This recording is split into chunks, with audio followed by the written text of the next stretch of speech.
Hello दोस्तों, welcome to my channel target full and full. तो आज हम शुरू करेंगे इटाली यूनिफाइड।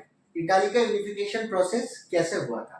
तो इससे पहले, पढ़ाई शुरू करने से पहले मैं सबको बताना चाहता हूँ जो मेरे चैनल में नए हो, जल्दी जल्दी बेल आइकन प्रेस दबा लो और चैनल को सब्सक्राइब कर लो और आने वाले वीडियो को आपको जल्दी मिल जाएगा।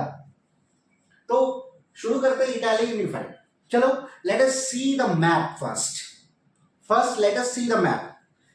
तो चलो, आप लोग देख पा रहे हो कि इटाली का जो मैप था before unification and after unification. देखो, बिफोर यूनिफिकेशन इटाली का मैप जो था, Italy was divided into 7 states. 7 state, सातों स्टेट में डिवाइडेड था। देखो, साउथ में देखो है क्या, कौन सा है, 2 सिसिलीज। नॉर्थ में देखो है Venetia and Lombardy and Venetia, what ever it may be. देखो, ईस्ट में जो, नॉर्थ ईस्ट में जो है सार्डिनिया, और एक बिछड़ा वाला जो पोर्शन है जो नीचे दिख रहा है मिडिल में, छोटा सा मतलब आइलैंड टाइप का है, वो है सार्डिनिया पिएडमोंट का हिस्सा। और बीच में छोटा छोटा स्टेट है, देखो, पारामा, टस्कनी, मोडेना, और बीच में जो एक स्टेट है उसको बोलते हैं हम पैपल स्टेट या पोप का साम्राज्य। ठीक है। अब इटाली यूनिफिकेशन के बाद देखो क्या हुआ, मैप में चेंजेस क्या क्या आया था कि देखो, वेनिशिया को छोड़कर लोम्बार्डी इटाली सार्डिनिया पिएडमोंट के साथ आ गया था। इधर 1861 तक कौन आ गया था, इधर 1861 तक देखो नीचे जो 2 सिसिलीज है वो आ गया था, पारामा, मोडेना, टस्कनी आ गया था, और पैपल स्टेट 1870s या पैपल स्टेट भी आ गए थे। तो late us start the mind map how Italy was unified. तो इटली का यूनिफिकेशन जो था एक कंटिन्यूअस प्रोसेस था, कोई एक दिन में इटली का यूनिफिकेशन नहीं हुआ था। तो हम लोग जानेंगे इटली के यूनिफिकेशन से पहले इटली का स्थिति क्या था, उसके बाद मैजिनी क्या रोल निभाई, कबूर क्या रोल निभाई, और गैरिबल्डी कैसे रोल निभाई अपना अपना।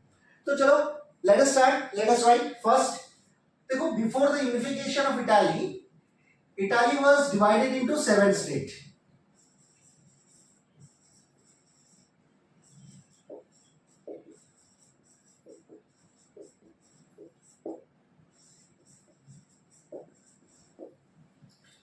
नंबर 2, नॉर्दर्न इटली, जो वेनिशिया लोम्बार्डी है, northern Italy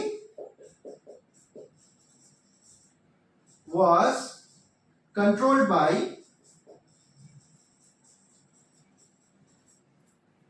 Austria Habsburg Empire.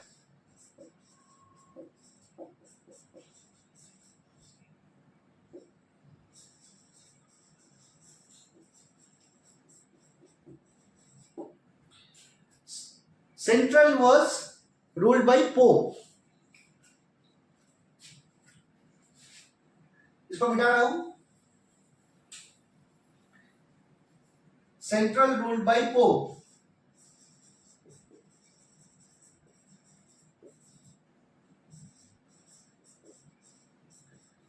और जो सदर्न इटली था, जो 2 Sicilies, 2 Sicilies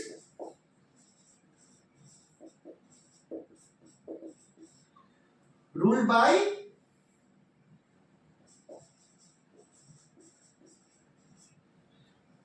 the bourbon king of Spanish. France का नहीं, फ्रांस का कोई बर्बन किंग इटली पे रूल नहीं करता था, स्पेन का जो बर्बन किंग था वो रूल करता था।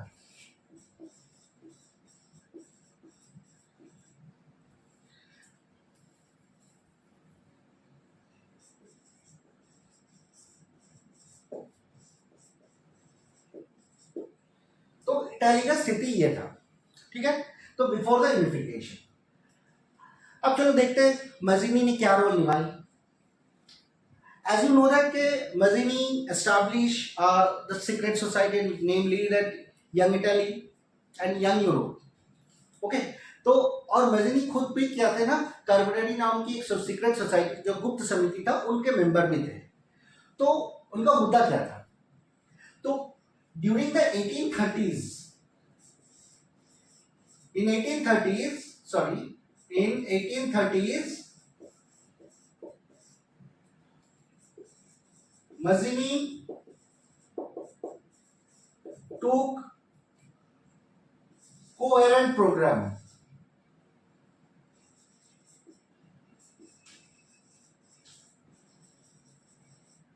To unify the Italy. But क्या हुआ, 1831 का जो अपराइजिंग था जो and 1848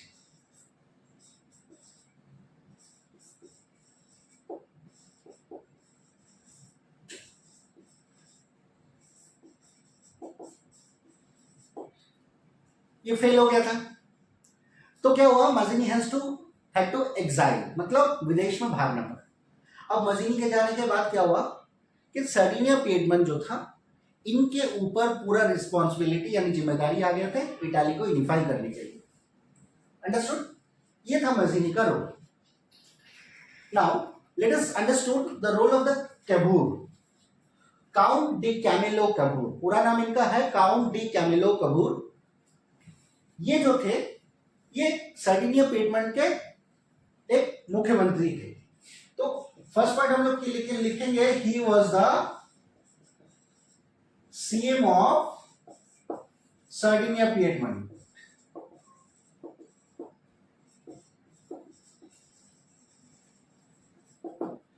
okay, next, so Cavour he was not a democrat not a revolutionary, ना ये क्रांतिकारी थे ना ये लोकतांत्रिक थे। He spoke French better than Italic.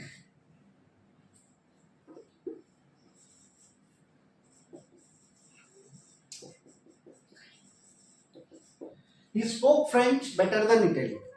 तो ये फ्रेंच बोलने से क्या हुआ, इन्होंने क्या किया, he made alliance with the France.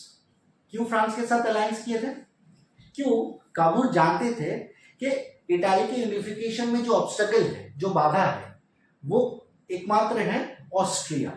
तो ऑस्ट्रिया को हटाने के लिए उन्होंने लैंग्वेज को इस्तेमाल करके, he use the language and diplomacy जो है उसको टैक्टफुली इस्तेमाल करके उन्होंने फ्रांस के साथ गठबंधन बनाए।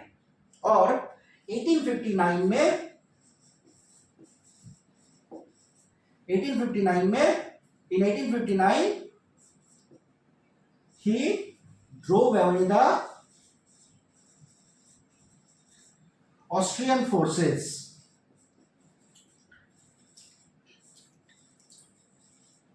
From northern Italy.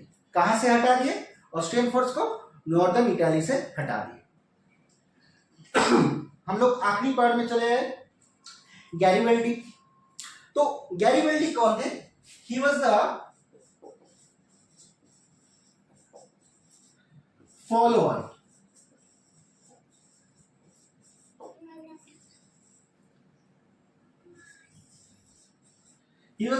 Of Cavour. ये कैबूर के मतलब फॉलोअर थे। तो गैरिबल्डी के पास कोई ट्रेडिशनल कोई आर्म फोर्सेस नहीं था। तो इन्होंने क्या किया कि लार्ज नंबर ऑफ वॉलंटियर्स, स्वयं सेवक को लेकर इन्होंने क्या किया, सदर्न इटली की तरफ मूव किए। सो सेकेंड पॉइंट हम लोग लिखेंगे, apart from large troop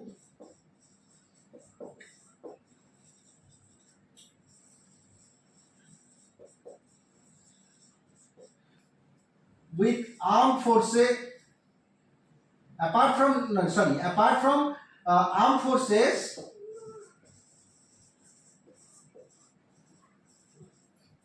with large troop,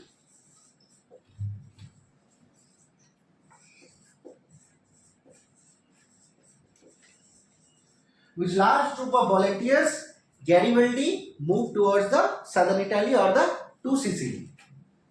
अब इन्होंने यहां जाके क्या किए, यहां जाके इन्होंने क्या किए कि सिसिली का जो स्पेनिश राजा था उनके खिलाफ एक लोगों के मत उठाए और अपने जो लोकल समर्थन है, लोकल समर्थन को उन्होंने जीत लिए। He won the local support of the local peasants, and with this support he drove away the Bourbon king of Spain from the southern Italy।